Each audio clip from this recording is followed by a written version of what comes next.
നമസ്കാരം. വീടിൻ്റെ നിർമ്മാണ ചെലവ് എങ്ങനെ കുറയ്ക്കാം? ഒരു ആർക്കിടെക്റ്റ് എന്ന രീതിയിൽ പലപ്പോഴും നേരിടുന്ന ഒരു പ്രധാന ചോദ്യമാണിത്.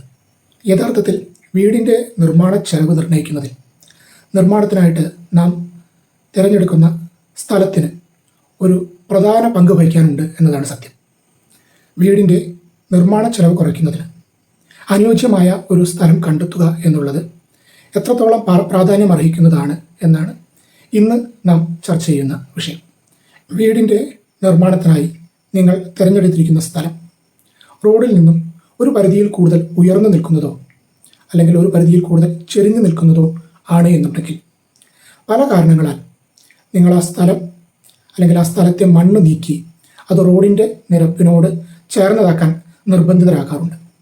ഇത്തരം സാഹചര്യങ്ങളിൽ രണ്ട് രീതിയിലുള്ള അധിക ചെലവുകൾക്ക് നാം വിധേയരാകും. ഒന്ന്, ആ ഉയർന്നു നിൽക്കുന്ന മണ്ണ് കട്ട് ചെയ്തു മാറ്റുവാനുള്ള ഒരു ചിലവ്.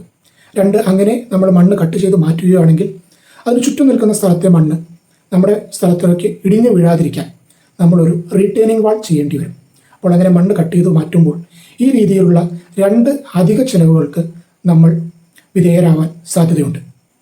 ഇനി നിങ്ങൾ തിരഞ്ഞെടുത്തിരിക്കുന്ന സ്ഥലം റോഡിൻ്റെ നിരപ്പിൽ നിന്നും ഒരു പരിധിയിൽ കൂടുതൽ താഴെയാണ് നിൽക്കുന്നത് എന്നുണ്ടെങ്കിൽ നമുക്ക് രണ്ട് ഓപ്ഷനാണ് ഉള്ളത്. ഒന്ന്, ഒരു ഫ്ലോർ നിങ്ങൾക്ക് ബേസ്മെൻറ്റ് എന്ന രീതിയിൽ പണിയാം. അതല്ലെങ്കിൽ ആ താഴ്ന്നു നിൽക്കുന്ന ഭാഗം നിങ്ങൾക്ക് മണ്ണിട്ട് റോഡിൻ്റെ അതേ നിരപ്പിലേക്ക് ഉയർത്തിക്കൊണ്ടുവരിക. ഇങ്ങനെ ഉയർത്തിക്കൊണ്ടുവരുന്ന സാഹചര്യത്തിൽ മൂന്ന് രീതിയിലുള്ള അധിക ചെലവുകൾക്ക് നമ്മൾ വിധേയരാകും. ഒന്ന്, അത്രയും ഭാഗം മണ്ണിട്ട് ഉയർത്തുന്നതിന് വേണ്ടുന്ന ചിലവ്. രണ്ട്, നമ്മൾ മണ്ണിട്ട് ഉയർത്തുന്ന ആ ഭാഗത്തെ മണ്ണ് ഭാവിയിൽ ഇടിഞ്ഞ് പോവാതിരിക്കാൻ വേണ്ടി നമ്മളൊരു റീറ്റെയിനിങ് വാൾ പണിയേണ്ടി വരും. മൂന്നാമത്തത്, ഒരിക്കലും നമുക്ക് പുതുതായി ഇട്ട മണ്ണിൽ നിന്നും ഒരു ഫൗണ്ടേഷൻ നമുക്ക് എടുത്ത് കൊണ്ടുവരാൻ സാധിക്കുകയില്ല. ഫൗണ്ടേഷൻ എപ്പോഴും ഒരു ഉറച്ച മണ്ണിൽ നിന്നും എടുത്തു കൊണ്ടുവരേണ്ടതിനാൽ നമുക്ക് വളരെ താഴ്ന്ന ഒരു ഫൗണ്ടേഷൻ തന്നെ ചെയ്യേണ്ടി വരും. അപ്പോൾ ഒരു ഫൗണ്ടേഷൻ കോസ്റ്റ് കൂടി നമ്മളവിടെ എക്സ്ട്രാ കാണേണ്ടി വരും.